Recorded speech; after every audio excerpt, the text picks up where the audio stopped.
ഭീരുക്കൾ ഒളിച്ചോടുന്നു. ആത്മാഭിമാനത്തിന് തീ പിടിച്ചവൻ മരണത്തിന്റെ വഴിയെ പോകുന്നു.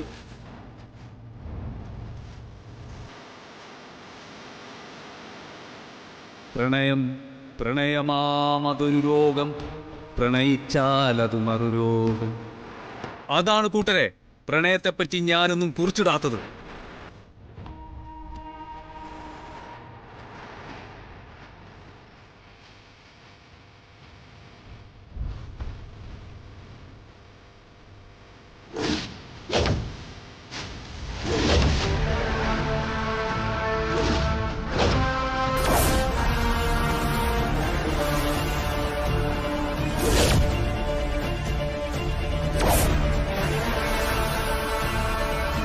ഭീരുക്കൾ ഒളിച്ചോടുന്നു. ആത്മാഭിമാനത്തിന് തീ പിടിച്ചവൻ മരണത്തിന്റെ വഴിയെ പോകുന്നു.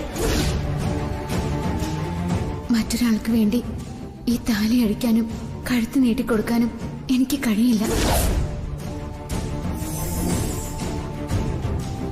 ദയവ് ഇത് കൂട്ടുകാരൻ ഇതൊക്കെ മറക്കണം.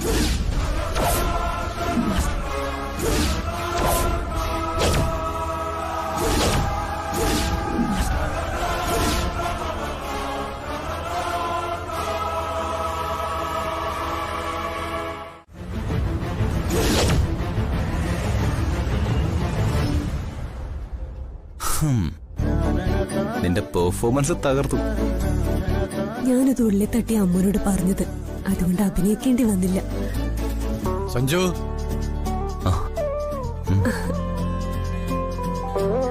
നിങ്ങൾ രണ്ടുപേരും വലിയ സന്തോഷത്തിലാണല്ലോ. എന്താ മക്കളെ, അമ്മൂനെ കൊണ്ട് സമ്മതിപ്പിച്ചോ? അവള് സമ്മതിച്ചു മുത്തശ്ശ. ദൈവമേ, എല്ലാം ആഗ്രഹിച്ച പോലായല്ലോ.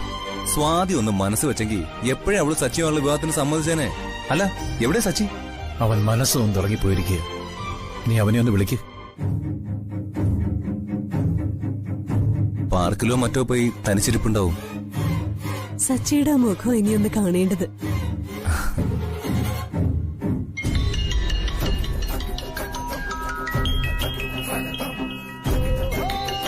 കാണാഞ്ഞിട്ട് വിളിക്കാമൻ. ആരുടെ സാന്ത്വനം ഇനി എനിക്ക് വേണ്ട.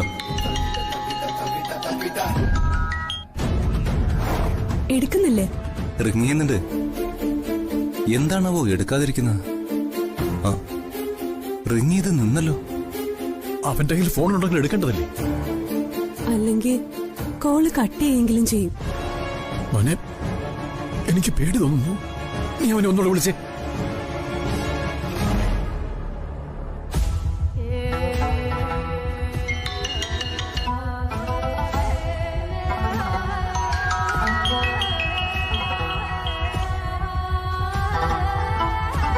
അവൻ കോൾ അറ്റൻഡ് ചെയ്യുന്നില്ല. ഇപ്പോഴും റിങ് ചെയ്ത് നിന്നു. ഫോൺ കാറിൽ വെച്ച് പുറത്തു വല്ലതും പോയതാവോ? അങ്ങനെ ഓരോന്ന് പറഞ്ഞ് ആശ്വസിക്കാൻ പറ്റില്ല മക്കളെ. മനസ്സ് കൈവിട്ട നിലയില്ല സച്ചി. ഹൃദയം തകർന്നാവും അവൻ ഇവിടെ നിന്ന് ഇറങ്ങിപ്പോയത്. അവനെല്ലാം ഉപേക്ഷിച്ച് പോയതായിരിക്കും മുത്തച്ഛ. ആലോചിക്കാൻ സമയമില്ല.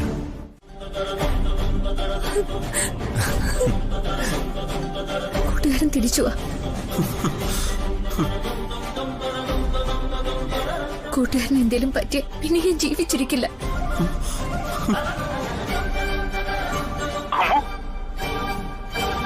കൂട്ടുകാരനെ വിവാഹം ചെയ്യാൻ എനിക്ക് സമ്മതം. സത്യം ഞാൻ പറയുന്ന, എന്നെ വിശ്വസിക്ക. കൂട്ടുകാരൻ എവിടെ നിന്നൊന്ന് മാറിപ്പോ. ഇടാ, ഇവള് പറഞ്ഞത് കേട്ടില്ലടാ. ഇവള് വന്ന് സമ്മതം പറഞ്ഞത് മുതൽ ഞാൻ നിന്നെ വിളിക്കുക. നീ ഫോൺ എടുക്കാത്തോണ്ട് അമ്മുന്റെ ഫോണിൽ നിന്ന് വിളിച്ചത്. നീ അവിടെ നിന്ന് വാ സച്ചി, മണ്ടത്തരം കാണിക്കരുത്. ശരി, ഞാൻ വരുന്നു. ഒരു തിരിച്ചുവരവ് ഇല്ലെന്ന് കരുതിയാ ഞാൻ അവിടുന്ന് ഇറങ്ങിയത്. അമ്മനെ വിഷമിപ്പിക്കാതെ നീ വരുന്നുണ്ടോ? എനിക്ക് ദേഷ്യ വരുന്നത്.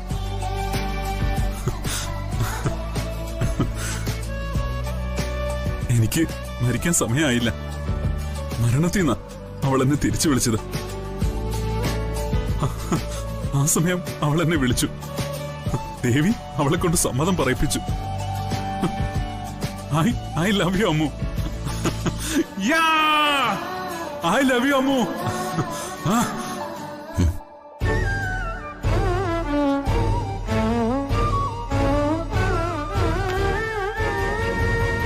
നിനക്ക് വേണ്ടി അവൻ മരിക്കാൻ തയ്യാറെടുക്കുമായിരുന്നു.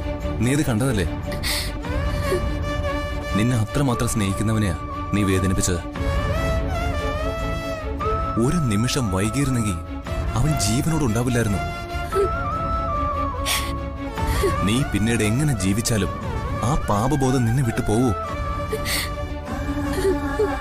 രക്ഷിക്കാൻ ഒരാൾ കഴുത്തിൽ കെട്ടിയ താലി അമൂല്യ നിധിയായിട്ട് കൊണ്ടു നടക്കുന്നവളാ നീ. ആ നിനക്ക് വേണ്ടി ഒരു ചെറുപ്പക്കാരൻ സൂയിസൈഡ് ചെയ്ത ഈ ജന്മത്തിൽ നിനക്ക് മനസ്സമാധാനം കിട്ടുമോ? സ്നേഹത്തിന്റെ വില എന്താണെന്ന് ഇനിയെങ്കിലും മനസ്സിലാക്ക. മതി സഞ്ജു അവളെ കരയിപ്പിച്ചത്. വാ, മുത്തശ്ശനോട് പോയി പറയാം. മുത്തശ്ശൻ ഭയന്നിരിക്കുക.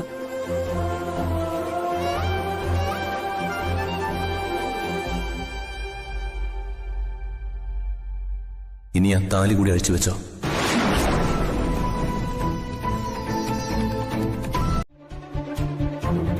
നീ അതിൽ വീണുപോയി.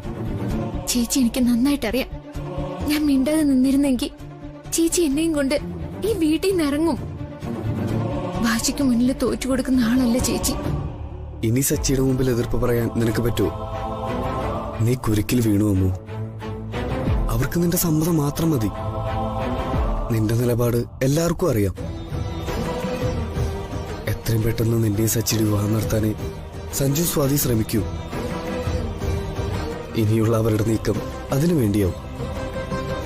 നിന്റെ സച്ചിയുടെ വിവാഹം കഴിഞ്ഞാലും നിന്റെ ഭർത്താവാരെന്ന കാര്യം സച്ചിയോട് മറച്ചു വയ്ക്കാന്നാണ് അമ്മ കരുതുന്നത്.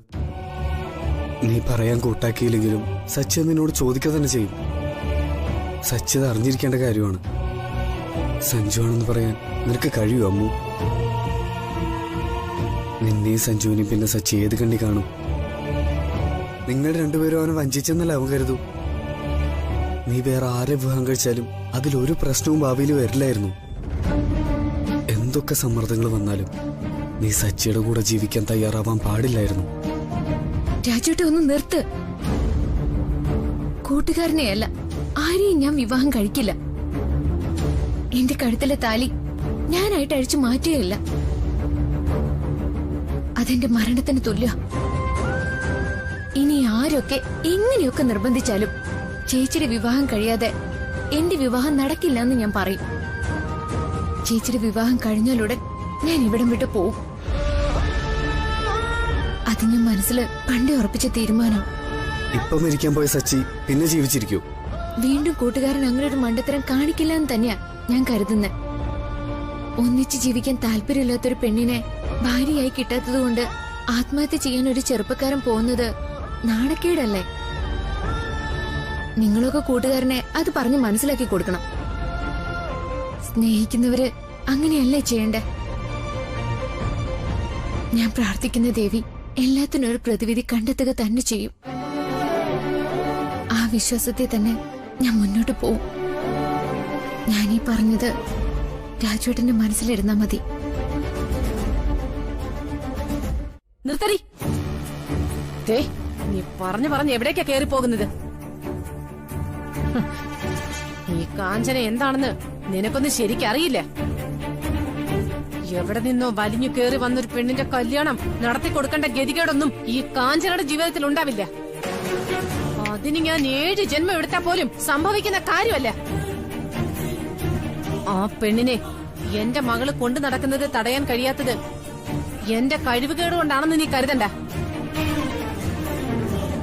എനിക്ക് എന്റെ മോളോടുള്ള ഇഷ്ടം കൊണ്ട് ശ്രീദേവിയും കൊണ്ട് സഞ്ജു വന്ന് എന്റെ നേരെ വിരൽ ചൂണ്ടിയപ്പോ എന്റെ മോൾക്ക് അമ്മയോടുള്ള സ്നേഹം എന്താണെന്ന് കണ്ടവളാ ഞാൻ. കവിതയ്ക്ക് ആള് തെറ്റിപ്പോയി. ഒന്നിനും കൊള്ളാത്തവളാ നീയെന്ന് പലവട്ടം തെളിയിച്ച് തന്നവളാ നീ. വല്യേച്ചി എന്തു പറഞ്ഞാലും ഞാനത് കേൾക്കും. പക്ഷേ എന്റെ ഈ കണക്കുകൂട്ടൽ പിഴച്ചു പോവില്ല. അന്നേരം കവിതയുടെ വാക്കുകളുടെ വില വല്യേച്ചി അറിയും. ഇനി ഞാനൊന്നും പറയാൻ നിൽക്കുന്നില്ല.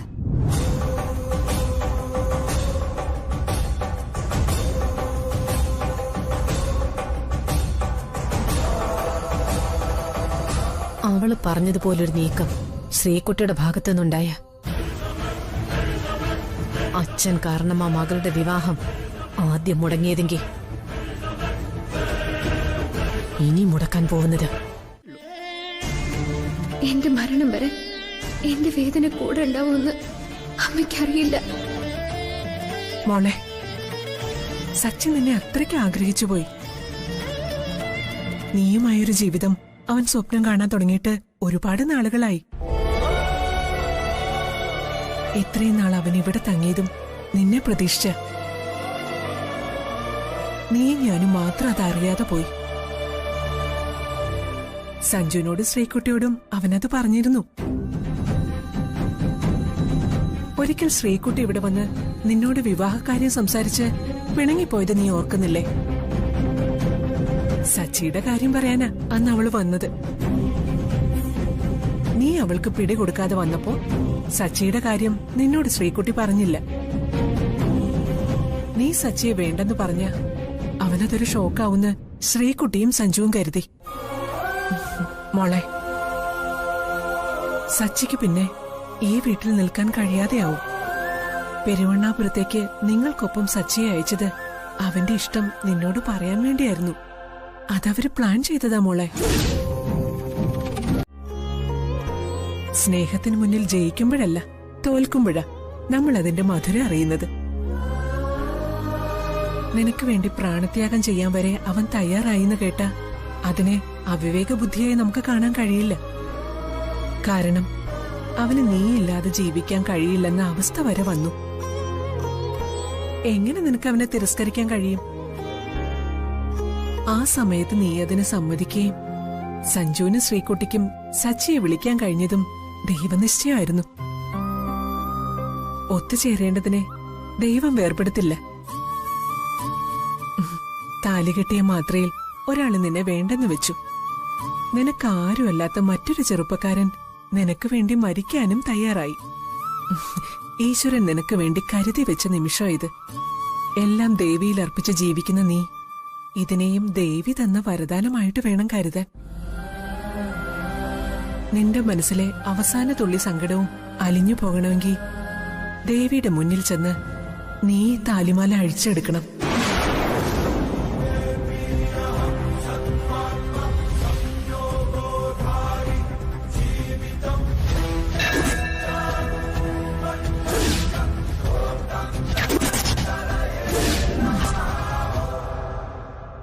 അത് വേണം മോളെ. മറ്റൊരാൾ കെട്ടിയ താലിയുമായി ഇനി നിനക്ക് സച്ചിയുടെ മുന്നിൽ പോകാൻ കഴിയില്ല. ഇപ്പൊ ഞാനത് ചെയ്യില്ലമ്മേ. ഞാനങ്ങനെ ചെയ്ത ഇതുവരെ ഞാൻ ഈ താലി അണിഞ്ഞതിന് ഒരു വിലയുള്ളതാവും.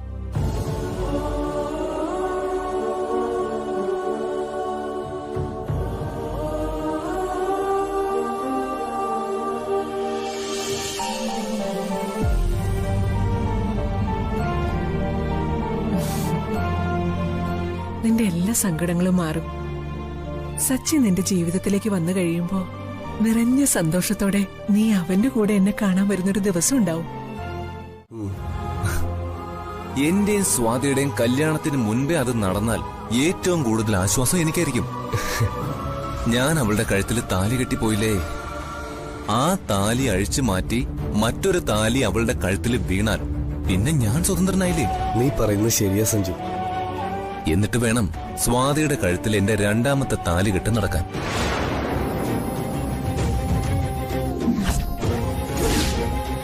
അത് ആദ്യത്തെ പോലെ താലികെട്ട് നാടകമല്ല, ഞങ്ങൾക്ക് ഒന്നിച്ച് ജീവിക്കാനുള്ള താലികെട്ട്.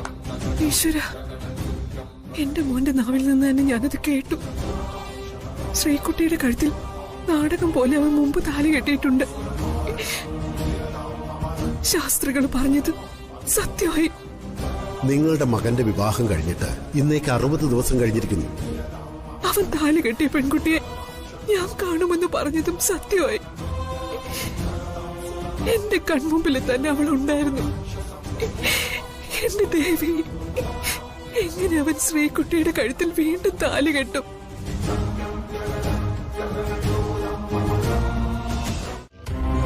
അവൾക്ക് അവൾക്ക് വേണ്ടി ജീവത്യാഗം ചെയ്യാൻ പോയ ഒരാള് കൺമുന്നിലുള്ളപ്പോ അവൾക്കത് കാണാതെ പോവാൻ പറ്റുമോ? ഇനി ഞാനൊരു കാര്യം ഗൗരവമായിട്ട് പറയാ. അമ്മുവിന്റെ കഴുത്തിൽ താലി കെട്ടിയ ആള് ഒരിക്കലും അവളെ തേടി വരില്ല.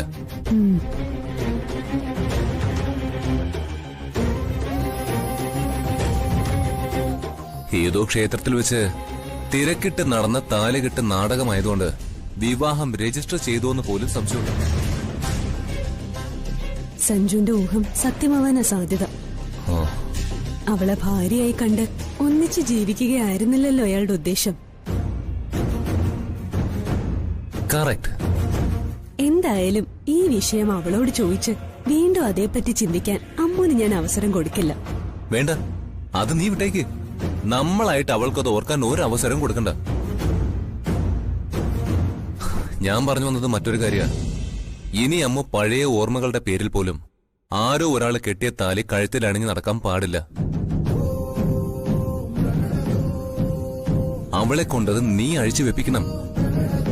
ആ താലി ഇനിയും അമ്മുവിന്റെ കഴുത്തിൽ കിടന്ന അത് സച്ചിയോട് ചെയ്യുന്ന ചതിയാണെന്ന് അവളെ പറഞ്ഞ് മനസ്സിലാക്കണം.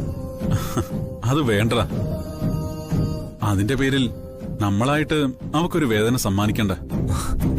എടാ, അവളുടെ കഴുത്തിൽ ആ താലി കിടക്കുന്നത് ഒരു ബന്ധനം പോലെയാ. നീ അത് മനസ്സിലാക്ക്. എടാ, നമ്മൾ പറഞ്ഞിട്ട് അവൾ അഴിച്ചു വെക്കുന്നതല്ല. അവള് സ്വയം അറിഞ്ഞ് അഴിച്ചു മാറ്റുകയാണ് വേണ്ടത്. അതിനുള്ള സമയം അവക്ക് കൊടുക്കണം. എടാ, സമയം കൊടുക്കാനോ? നീ എന്ത് മണ്ടത്തരാ സച്ചി വിളിച്ചു പറയുന്നത്? എത്രയും പെട്ടെന്ന് നീ അവളുടെ കഴുത്തിൽ താലി കെട്ടാനല്ല നോക്കേണ്ടത്. അവളുടെ മനസ്സിന് മാറ്റം വരില്ലെന്ന് നമുക്ക് എന്ത് ഉറപ്പാടുള്ളത്? ആ പേടി സഞ്ജുന് വേണ്ട. അമ്മൂന് ഇനി മറിച്ചൊരു ചിന്ത ഉണ്ടാവില്ലെന്ന് എനിക്കറിയാം. അതിന് സച്ചിക്ക് ഞാൻ ഗ്യാരണ്ടി. അമ്മൂന് ഇപ്പോഴും നല്ല ഷോക്കുണ്ട്. അത് മാറി വരാൻ കുറച്ച് സമയം കൊടുക്കണം. കുറച്ച് സമയം ഞാനൊന്ന് മാറി നിന്ന ഒരു പ്രതീക്ഷ അറിയാതെ അവളുടെ മനസ്സിൽ വന്നു തുടങ്ങും. എന്തൊക്കെയാടാ നീ പറയുന്നത്? നീ മാറി നിൽക്കാനോ? ഇതൊരു ദൈവനിശ്ചയമായിട്ടാടാ എനിക്കിപ്പോ തോന്നുന്നേ. അല്പം മുമ്പ് മുംബൈയിൽ നിന്നും നരേന്ദ്ര ഷെട്ടിയുടെ ഒരു കോൾ ഉണ്ടായിരുന്നു. വിൽമാക്സ് ഗ്രൂപ്പിന്റെ MD നരേന്ദ്ര ഷെട്ടിയാണോ? ആ, അതേടാ. മൂന്നാറിൽ അവരുടെ ഒരു വലിയ പ്രോജക്റ്റുമായി അച്ഛൻ ഡിസ്കഷനിലായിരുന്നു. ഷെട്ടി എന്നെ നേരിൽ കാണാൻ ക്ഷണിച്ചിരിക്കുക. My God. അമ്മുവിന്റെ സമ്മതം കിട്ടിയ ഉടൻ ദൈവം കൊണ്ടുതന്ന ഭാഗ്യമായിട്ടാ ഞാനിതിനെ കാണുന്നേ. അത് സത്യ സച്ചി. ആ, അമ്മുവിന്റെ നാട്ടിൽ ഞാൻ പോയതല്ലേ.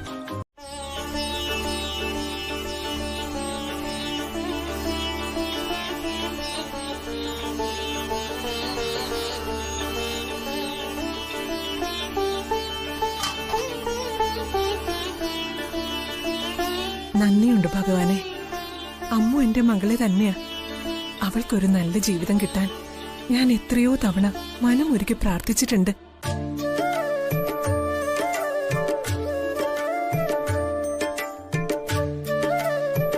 സച്ചി ഇവിടെ വന്നതും അമ്മുവിനെ കണ്ടിഷ്ടപ്പെട്ടതും ഭഗവാന്റെ കൃപാകടാക്ഷം എന്നല്ലാതെ മറ്റെന്താണ്?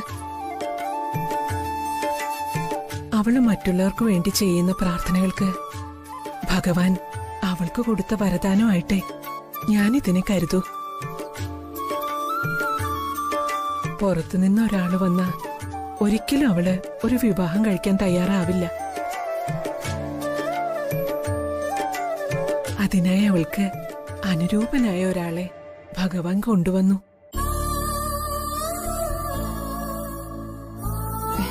സന്തോഷം മുഴുവനും എനിക്ക്. എല്ലാത്തിനും ഒരുപാട് നന്ദിയുണ്ട് ഭഗവാനെ.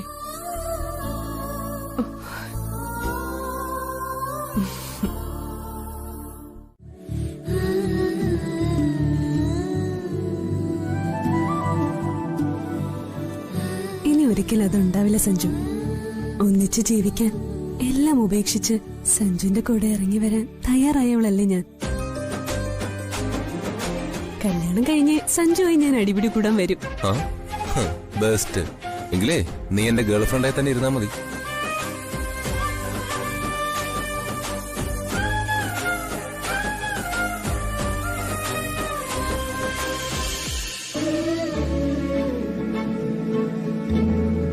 എനിക്ക് സുഹിച്ചു മോനെ. മനസ്സിൽ വെച്ചാ മതി.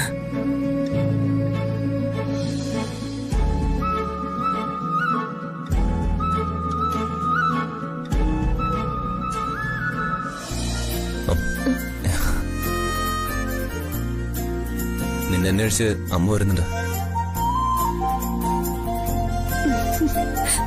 പാവം, അവളിതുവല്ലം പ്രതീക്ഷിച്ചതാണോ? അവളെ മനസ്സിൽ ധ്യാനിച്ചൊരുത്തൻ ഇവിടെ ഉണ്ടല്ലോ. ചേച്ചിയുടെ റൊമാൻസേ അവളൊന്ന് കാണട്ടെ. ഞാൻ ലൂക്കോ പാലമറ്റത്ത്. നമ്മൾ നേരിൽ കാണുന്നത് ആദ്യമായിട്ടാ. സഞ്ജയ് പണിക്കർക്ക് ഒരു അവാർഡ് കിട്ടിയില്ലേ, മികച്ച യങ് ബിസിനസ്മാനുള്ള അവാർഡ്. ടിവിയിലും ന്യൂസ് പേപ്പറിലുമൊക്കെ വാർത്തയുണ്ടായിരുന്നു. അന്ന് ഞാൻ വിളിച്ച് അഭിനന്ദനം അറിയിച്ചിരുന്നു. Thank you. താങ്കളെ പറ്റി കേട്ടിട്ടുണ്ട്. കേൾക്കാതിരിക്കാൻ വഴിയില്ലല്ലോ, ഉള്ളത് പറയാമല്ലോ. ലൂക്കോ ആരെയും അങ്ങോട്ട് ചെന്ന് കാണാറില്ല. ആളായാലും പണമായാലും ലൂക്കോ ഇരിക്കുന്നിടത്തേക്കാണ് വരാറ്. നമുക്ക് വിഷയത്തിലേക്ക് വരാം സർ. വരാം. അതിനു മുമ്പ് ഞാനൊരു പഴയ ക്ലയന്റ് ആണെന്ന് കൂടി അറിയിക്കണ്ടായോ? സിറ്റിയിലെ എന്റെ ബാർ ഹോട്ടൽ 10-30 കൊല്ലം മുമ്പ് പണിതു തന്നത് മംഗലശ്ശേരി ഗ്രൂപ്പാ. അന്ന് നിങ്ങൾ ഇത്രയ്ക്കൊന്നും ആയിട്ടില്ല. പിന്നെ ഈ ചുറ്റുവട്ടത്ത് എത്രയോ വമ്പൻ കെട്ടിടങ്ങൾ വന്നു. എന്നിട്ടെന്താ, അതിപ്പോഴും തലയെടുപ്പോടെ അവിടെ നിൽപ്പുണ്ട്. മുകുന്ദേട്ടനാ അത് ചെയ്തത്. ഞാനൊരു പുതിയ പ്രോജക്റ്റ് കൊടുത്തു വിട്ടിരുന്നു. 30 വർഷത്തിന് ശേഷമാ ലൂക്കോ മംഗലശ്ശേരി ഗ്രൂപ്പിനെ സമീപിക്കുന്നത്. ഞങ്ങളത് സ്റ്റഡി ചെയ്തു സർ. സഞ്ജു എറണാകുളത്ത് പോയപ്പോഴാ പ്രപ്പോസൽ വന്നത്. ഞാനത് സഞ്ജുവിനെ അറിയിക്കുകയും ചെയ്തു. എനിക്ക് ഓർമ്മയുണ്ട്. സഞ്ജു പ്രൊസീഡ് ചെയ്യാൻ പറഞ്ഞു. 14 വില്ലകളുടെ പ്രോജക്റ്റാ. വില്ല ഒന്നിന് 1 കോടി എസ്റ്റിമേറ്റ്. മംഗലശ്ശേരി ഗ്രൂപ്പ് തന്നെ ഇത് പൂർത്തിയാക്കി തരണമെന്ന് എനിക്ക് നിർബന്ധമുള്ളതുകൊണ്ടാ ഞാൻ നേരിട്ട് വന്നത്. ഞങ്ങൾക്ക് ഈ പ്രോജക്റ്റ് തന്നതിന് സാറിനോട് നന്ദിയുണ്ട്. ഇത് ഒരു ചെറിയ അഡ്വാൻസായി കരുതിയാൽ മതി. 1 സീഡ് ചെക്സ് ആണ്. എഗ്രിമെന്റിൽ നിങ്ങൾ ആവശ്യപ്പെടുന്ന അഡ്വാൻസ് വയ്ക്കാം. 1 വർഷത്തിനുള്ളിൽ പണി കഴിഞ്ഞ് കീ എനിക്ക് തരണം. അതുമാത്രമാണ് എന്റെ ഒരു ഡിമാൻഡ്. എഗ്രിമെന്റ് സമയത്ത് മതി ഈ അഡ്വാൻസ് ഒക്കെ. മാത്രമല്ല, ഞാൻ ഈ ഫയൽ നോക്കിയിട്ടില്ല.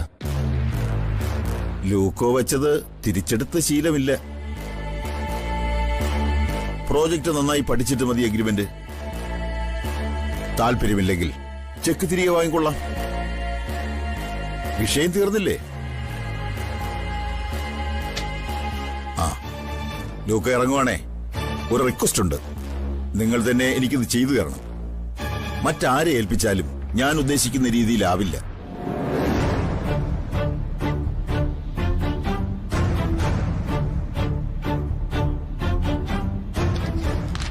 അയാളെ പറ്റി ഒരുപാട് ഞാൻ കേട്ടിട്ടുണ്ട്. I am not interested in this. ഞാൻ നാട്ടിൽ തന്നെ ഉണ്ടാ. എന്താടാ, നീ നാട്ടിൽ വന്നോ? ഞാൻ ബാംഗ്ലൂർ തന്നെയാടാ. നിന്റെ മാരേജ് കണക്കാക്കി ഞങ്ങള് 3 ദിവസം ലീവ് എടുത്തിരുന്നത്. നീ പിന്നെ മാരേജ് മാറ്റി വെച്ചു. ലീവ് ക്യാൻസൽ ചെയ്താ പോരെ? ഇതുവരെ അത് ചെയ്തില്ലേ? അതിന്റെ ഡിസ്കഷനിലായിരുന്നു ഞങ്ങൾ ഇതുവരെ. ലീവ് ക്യാൻസൽ ചെയ്യാൻ എന്തായാലും ഞങ്ങൾ ഉദ്ദേശിച്ചിട്ടില്ല. 2 ദിവസം നല്ലതുപോലെ ആഘോഷിക്കാൻ ആഗ്രഹിച്ച് ആ ദിവസം എങ്ങനെയാണോ ഓഫീസ് പോയി കുത്തിയിരിക്കുന്നത്? എല്ലാവരും ഇപ്പൊ അതിന്റെ ഒരു നിരാശയില്ല. നിങ്ങൾ നാട്ടിൽ വരുന്നുണ്ടെങ്കിൽ കേറിക്കോ, ഞാൻ റെഡി. പിന്നെ സച്ചി ഉണ്ടാവില്ല, അവനൊരു ബിസിനസ് സ്റ്റോറിലാ. അതൊന്നും അല്ലടാ ഞങ്ങൾ പ്ലാൻ ചെയ്തിരിക്കുന്നത്. ഇത് ബാംഗ്ലൂർ തന്നെയാ. നീയും സ്വാതി ഇങ്ങോട്ട് വരുന്നു. എന്നത്തേക്കാ പ്ലാൻ ചെയ്തിരിക്കുന്നത്? എടാ അതെന്ത് ചോദ്യടാ? മാറ്റിവെച്ച നിന്റെ കല്യാണത്തീയതി നീ മറന്നോ? ഓ, നിന്റെ മാരേജിന് ഇനി 3 മാസം ഉണ്ടെന്നല്ലേ നീ പറഞ്ഞേ? അന്നേരം പിന്നെ നമ്മുടെ കൂട്ടത്തിൽ അച്ചായനും പിന്നെയൊന്നും ഉണ്ടാകത്തില്ല. അടുത്ത മാസം അവര് ഓസ്ട്രേലിയയിലേക്ക് പോവാ. അച്ചായൻ എന്നോടൊന്നും പറഞ്ഞില്ല. നേരിൽ കാണുമ്പോൾ നിന്നോട് പറയാൻ വേണ്ടിയായിരുന്നേ. നീ അറിഞ്ഞതായി നീ ഭാവിക്കണ്ട. നീ വരുമല്ലോ അല്ലേ? എടാ, ഞാൻ സ്വാതിയോടൊന്ന് സംസാരിച്ചിട്ട് തിരിച്ചു വിളിക്കാം. ആ ശരി. അപ്പൊ പിന്നെ ഞങ്ങൾ ബാക്കി പരിപാടി എല്ലാം പ്ലാൻ ചെയ്യാം. ഓക്കെടാ. ഓക്കെടാ, ശരി.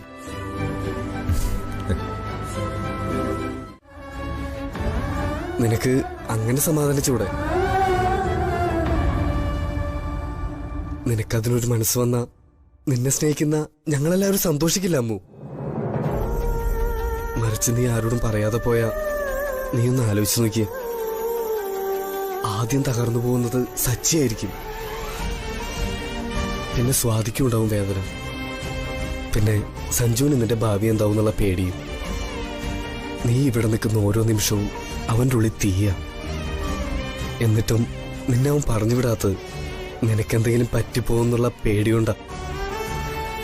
അവൻ സമാധാനത്തോടെ സ്വാതിക്കൊപ്പം ജീവിക്കണമെന്നാണ് നീ ആഗ്രഹിക്കുന്നെങ്കിൽ നിനക്ക് ചെയ്യാൻ കഴിയുന്നത് സച്ചിയുമായിട്ടുള്ള വിവാഹമല്ലേ? വേദനിപ്പിക്കുന്നവരെ പോലും സ്നേഹിക്കാൻ മനസ്സുള്ളവളല്ലേ നീ? ആ നീ തന്നെ സ്നേഹിക്കുന്നവരെ വേദനിപ്പിക്കാൻ പാടുണ്ടോ?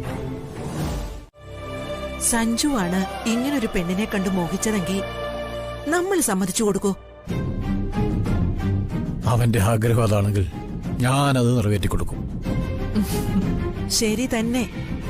പക്ഷേ അവള് വിവാഹിതയാണെന്നുകൂടി അറിഞ്ഞാലോ? ഇവരൊക്കെ എന്തറിഞ്ഞിട്ടാ സംസാരിക്കുന്നത്? അമ്മ നമ്മുടെ കൂടെ ഉണ്ടായിട്ടാ നമുക്ക് അവളെ മനസ്സിലാക്കാൻ കഴിഞ്ഞത്. മറ്റൊരു കൂട്ടർക്ക് അതിന് കഴിഞ്ഞൂന്ന് വരില്ല. അമ്മുവിനെ കുറിച്ചെല്ലാം നമ്മള് സേതുവേട്ടനെ ധരിപ്പിക്കണം. നമ്മള് പറഞ്ഞ സേതുവേട്ടൻ അത് ഉൾക്കൊള്ളും. അപ്പോഴൊരു പ്രശ്നം കീറാമുട്ടി പോലെ നമ്മുടെ മുന്നിലുണ്ട് മോളെ. അമ്മുവിനെ ആദ്യം വിവാഹം കഴിച്ചത് ആരാണെന്ന ചോദ്യം. അവളെ തൊട്ട് നമ്മളോട് പറയുന്നുമില്ല. എന്തിന്? സ്വാതിയോട് പോലും അവന്റെ പേര് പറയാൻ മടിക്കുന്നു. സച്ചിക്കറിയണ്ടെങ്കിലും അവന്റെ വീട്ടുകാർക്ക് അറിയണ്ടേ? നീ ഓരോന്ന് പറഞ്ഞപ്പോഴും ഞാൻ കേട്ടിരുന്നത് അതുകൊണ്ടാണ്. ശ്രീദേവി പറയുന്നത് പോലെ വീട്ടുകാര് സമ്മതിച്ച് ഈ വിവാഹം നടക്കണമെങ്കിൽ അമ്മു അവന്റെ പേര് പറയണം. അവളുടെ ജീവൻ പോയാലും അവൾ ആ പേര് പറയില്ല മുത്തശ്ശി. സച്ചി തിരിച്ചു വരുന്നവരെ നമുക്ക് കാത്തിരിക്കാം. അവനോടുകൂടി ഒന്ന് ആലോചിച്ചിട്ട് മതി സേതുവിനോട് സംസാരിക്കാൻ. സച്ചി വീട്ടുകാരെ അറിയിക്കാൻ തയ്യാറായില്ലെങ്കിൽ നമ്മൾ വിവരം പറയണം. ഈ വിഷയത്തിൽ നമുക്ക് എളുപ്പത്തിൽ കൈയഴുകാൻ പറ്റില്ല വസുമതി. നെല്ലിശ്ശേരിക്കാരുമായി ഒരു ശത്രുതയില്ലേ ഇത് അവസാനിക്കും. തുടക്കം മുതലേ എനിക്കതറിയാമായിരുന്നു. എന്തുകൊണ്ട് എതിർത്തില്ല എന്ന് ചോദിച്ചാൽ അമ്മുവും സച്ചിയും ഒന്നിച്ചു കാണാൻ ഞാൻ ആഗ്രഹിച്ചതുകൊണ്ടാണ്.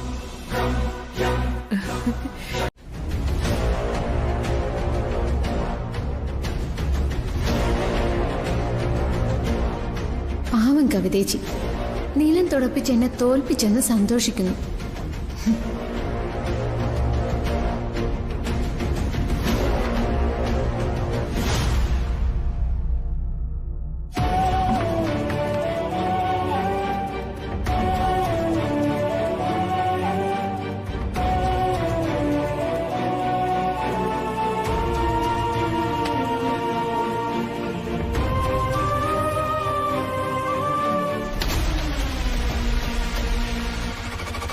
ആവശ്യമുള്ള വല്ല പേപ്പറും അറിയാതെ വീണുപോയോന്നറിയില്ല.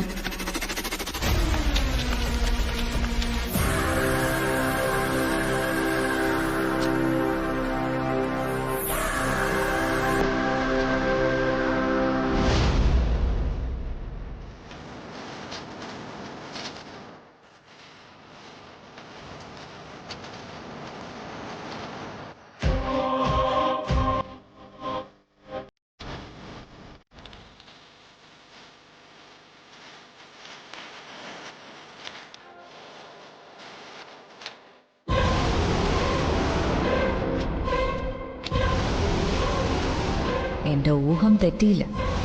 കവടതിൽ വച്ചിരുന്നെങ്കിൽ അവൾ കണ്ടുപിടിച്ചേനെ.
ഇതിനു വേണ്ടിയാണടി ഞാൻ കാത്തുനിന്നത്. ഇനി വേസ്റ്റ് ബിന്നിനുള്ളിൽ എന്താണെന്ന് നോക്കാൻ നീ തുനിയില്ല. കൊണ്ടുപോയി കത്തിച്ചു കളയും. അറിയാത്ത കാര്യങ്ങളെ പറ്റി ശ്രീദേവി സംസാരിക്കരുത്. സഞ്ജു അത് മാറാൻ ഉദ്ദേശിച്ച ചെക്കല്ല. ചിലപ്പോ ക്ലയന്റിന് തന്നെ തിരിച്ചു കൊടുക്കേണ്ടി വരും. അതാ എനിക്കിപ്പോ ഇത്ര ടെൻഷൻ. എന്നെ കുറ്റക്കാരിയാക്കാൻ ആരോ ഇതെടുത്ത് മാറ്റിവെച്ച തന്നെയാ. ചെക്ക് മോഷ്ടിക്കാൻ ഇവിടെ ആരാ ഉള്ളത്? അത് മോഷ്ടിച്ച തന്നെ എന്ത് കാര്യമുള്ളത്? അത് ചെയ്തവർക്ക് വേറെ ഗുണമുണ്ടെങ്കിലോ? എനിക്കൊരു സംശയവും ഇല്ല. എന്നെ കുരുക്കാൻ നോക്കിയത് തന്നെയാ. മൈ ഗോഡ്, ഇതാ പെണ്ണ് ചെയ്ത ചതിയാ. എവിടെ അവൾ? അമ്മോ, എടി അമ്മോ, അമ്മോ, എടി അമ്മോ, അമ്മോ. അല്ല, അമ്മ എന്ത് ചെയ്തെന്ന കവിതയെ പറയുന്നേ? അവളോട് ഞാൻ എന്റെ റൂം ക്ലീൻ ചെയ്യാൻ പറഞ്ഞിട്ടാ പോയത്. വേസ്റ്റ് ബിന്നിലെ പേപ്പറുകൾ കത്തിക്കാൻ കൊണ്ടുപോയ കൂട്ടത്തിൽ ടീപ്പോയിൽ ഇരുന്ന കവറും അവൾ അതിനകത്ത് എടുത്ത് ഇട്ട തന്നെയാ.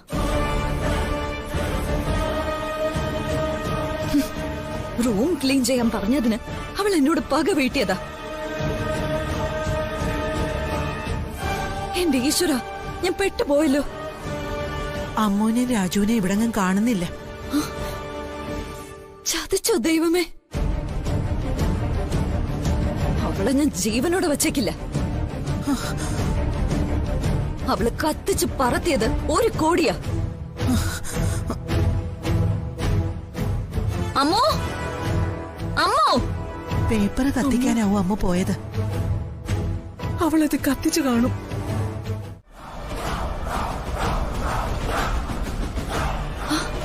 അവിടെ ഉണ്ടായിരുന്ന മുഴുവൻ കടലാസ് നീ കത്തിച്ചോ? കവിതേച്ചല്ലേ പറഞ്ഞത് മുഴുവനും കത്തിച്ചു കളയാൻ. ഞാൻ അതുപോലെ ചെയ്തു. മൈ ഗോഡ്, ഞാൻ ഇനി എന്ത് ചെയ്യും? എടി, നീ ഇവിടെ വന്നാൽ ഞങ്ങളെ മുടിപ്പിക്കാനാണോടി? ഞാൻ ഇനി ജീവിച്ചിരുന്നിട്ട് എന്ത് കാര്യമുള്ളത്? നിന്നെയും കൊന്ന് ഞാനും ചാവും. കവിതേച്ചി, കാര്യം പറ. ബോഡി ഇങ്ങോട്ട്. കവിതേച്ചി, ഈ കടലാസിൽ കവിതേച്ചിക്ക് വേണ്ടതൊന്നും ഉണ്ടായിരുന്നില്ല. എല്ലാം കേറി കളഞ്ഞ കടലാസുകളാ. വാ, വിട്. ഞാൻ അവളോട് ചോദിച്ചതാ, അവള് വിട്. ഇവളിത് കത്തിക്കുമ്പോഴേ നീ കൂടെ ഉണ്ടായിരുന്നോ? ഇല്ല, അമ്മൂനോട് പറഞ്ഞതാ. കാണാത്ത കാര്യം എങ്ങനെയാടാ നീ പറയുന്നേ? ഇവൾ ചെയ്തത് എന്താണെന്ന് അറിഞ്ഞിട്ട് വേണം നീ ഇവളെ രക്ഷിക്കാൻ നോക്കുന്നത്. ഞാൻ ചെയ്ത തെറ്റ് എന്താണെന്ന് എനിക്ക് അറിയണം. മുറി വെച്ച് നോക്കിന്നൊക്കെ ഇവള് പറയുന്നത് വെറും പച്ചക്കള്ളോ. ഒരു റൂം ക്ലീൻ ചെയ്യുമ്പോ ആദ്യം ചെയ്യുന്നത് എന്താ? വേസ്റ്റ് ബിൻ എടുത്ത് പുറത്തു വെക്കും. കത്തിക്കാൻ നേരത്തല്ലേ അതിനകത്ത് വില പിടിപ്പുള്ള എന്തെങ്കിലും ഉണ്ടോന്ന് നോക്കുന്നത്. അങ്ങനെ തന്നെയാ എല്ലാവരും ചെയ്യുന്നത്. ഇവള് പറഞ്ഞതുപോലെ ചെയ്യുന്നത് കള്ളികളുടെ ലക്ഷണം. അമ്മു, ആ കവറിൽ 1 കോടി രൂപയുടെ ചെക്കുകൾ ഉണ്ടായിരുന്നു കവിത പറയുന്നത്. നീ അത് നോക്കിയെന്ന് പറയുന്നത് സത്യമാണോ? ഞാൻ നോക്കിയത് അമ്മേ. കവിത ചേച്ചി അത് മറ്റെവിടെയും വെച്ച് മറന്നതാവും. ഇവിടെ ചെകിടടിച്ച് പൊളിക്കാ വേണ്ടത്. പോകുന്നതിന് മുൻപ് ഞാൻ ആ ചെക്കുകൾ ഫയലിൽ നിന്നെടുത്തൊരു കവറിലാക്കി ടീപ്പോയിൽ വെച്ചതാ. ഒരു ഫോൺ കോൾ വന്നപ്പോ കവർ എടുക്കാൻ മറന്ന് ബാഗുമായിട്ട് ഞാൻ അങ്ങ് പോയി. പിന്നെ ഒരാൾ ആ റൂമിൽ വന്നത് ഇവളാ അല്ലെന്ന് പറയാൻ പറ്റും നിനക്ക്? രാജു, നീ എന്റെ റൂമിൽ കയറിയോ? ഇല്ല, ഞാൻ പിന്നെ മുകളിലേക്ക് വന്നതേ ഇല്ല. ടീപ്പോയിരുന്ന കവറ് എങ്ങനെയോ വേസ്റ്റ് ബക്കറ്റിൽ വീണതാവും. അമ്മു അറിഞ്ഞുകൊണ്ട് അങ്ങനൊരു തെറ്റ് ചെയ്യില്ല. 1 കോടിയുടെ ചെക്ക് വിള കത്തിച്ചത് അച്ഛനൊരു തെറ്റല്ലല്ലേ? ആ ചെക്കിനെ പറ്റി ഞാൻ അച്ഛനോട് പറഞ്ഞതല്ലേ? സഞ്ജു ഉറപ്പായിട്ടും അത് മടക്കി കൊടുക്കും. ഇവളെ ന്യായീകരിക്കുമ്പോ ഇവൾ ചെയ്ത തെറ്റിന് എന്ത് പരിഹാരമാണെന്ന് കൂടി അച്ഛൻ പറഞ്ഞതാ. അറിയാതെ പറ്റിപ്പോയതല്ലേ? അമ്മേ, ഞാൻ പറയുന്നതൊന്നും വിശ്വസിക്ക്. അതിൽ കീറിയതും ചുരുട്ടിയതുമായിട്ടുള്ള പേപ്പറേ ഉണ്ടായിരുന്നുള്ളൂ. ഓ, അപ്പൊ ഞാൻ കള്ളം പറയുന്നു നീ സ്ഥാപിക്കാൻ നോക്കുന്നേ? എനിക്ക് നിന്നോടുള്ള ദേഷ്യം തീർക്കാനാ ഞാൻ ഇത് പറയുന്നതെന്ന് ഇവിടെയുള്ള ആരും വിശ്വസിക്കില്ലടി. ഇത് ഞങ്ങൾ അധ്വാനിച്ചുണ്ടാക്കിയ കമ്പനിയുടെ സൽപ്പേര് കളയുന്ന കാര്യമാ. ജീവൻ കളയേണ്ടി വന്ന പോലും കമ്പനിക്ക് ഒരു ദോഷം ഞാൻ വരുത്തില്ല. കാണാതെ പോയത് ക്യാഷോ ഗോൾഡോ ഒന്നും അല്ല. നിന്നോടുള്ള പക തീർക്കണമെങ്കിൽ എനിക്ക് അങ്ങനെ ചെയ്യായിരുന്നു. കവറ് പറന്ന് വേസ്റ്റ് ബിന്നിൽ വീണതല്ല, ഇവൾ അറിഞ്ഞു വെച്ച് അത് കൂടി എടുത്തിട്ടതാ. ചെക്കാരുടേതാണെന്ന് ഇവൾക്ക് അറിയില്ലെങ്കിലും എനിക്കൊരു പണി തരാൻ വേണ്ടി തന്നെ ചെയ്തതാ. അല്ല, ഞാൻ അങ്ങനെ ചെയ്തിട്ടില്ല. എന്നെ വിശ്വസിക്കണേ. ഞാൻ മുറിയിൽ വരുമ്പോ ടീപ്പോടെ മോളില് ഒരു കവറും ഉണ്ടായിരുന്നില്ല.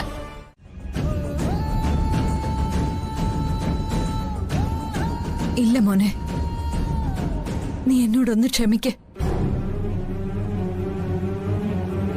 ഞാൻ ആ ചെക്ക് ലീഫുകൾ എന്റെ മുറിയിലെ ടീപ്പോയിൽ വെച്ചൊന്ന് മറന്നു.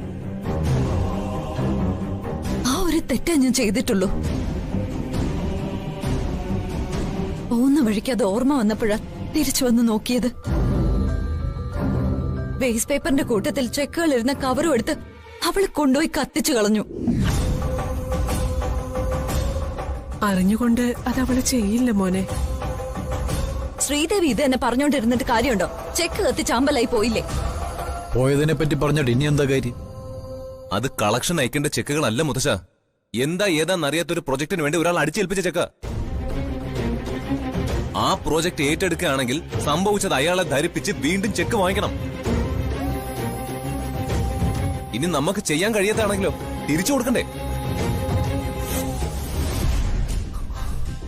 സ്വാതി ഇവിടെ ഇല്ലമ്മേ. അവളും കാഞ്ചനയും ചന്ദ്രകാന്തത്തിലേക്ക് പോയിരിക്കുക. അവൾ ഇതൊന്നും അറിഞ്ഞിട്ടില്ല.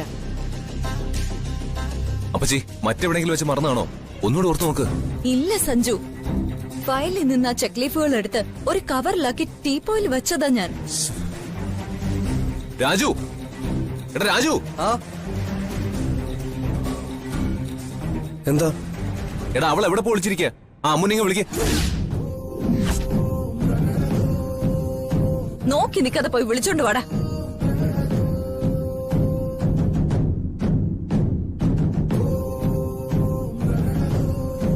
നീ ചെന്ന് സത്യം അവരോട് പറ. എന്തിനാ അമ്മ സത്യം പറയാൻ മടിക്കുന്നത്? അവൻ നിന്റെ ഭർത്താവാ. ചെല്ല്.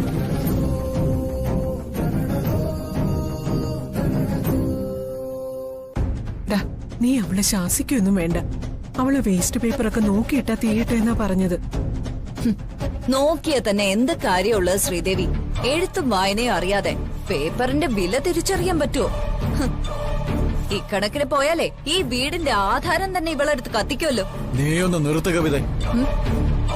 ഇങ്ങോട്ട് മാറി നിക്കടി. നിക്കേ. ശരി.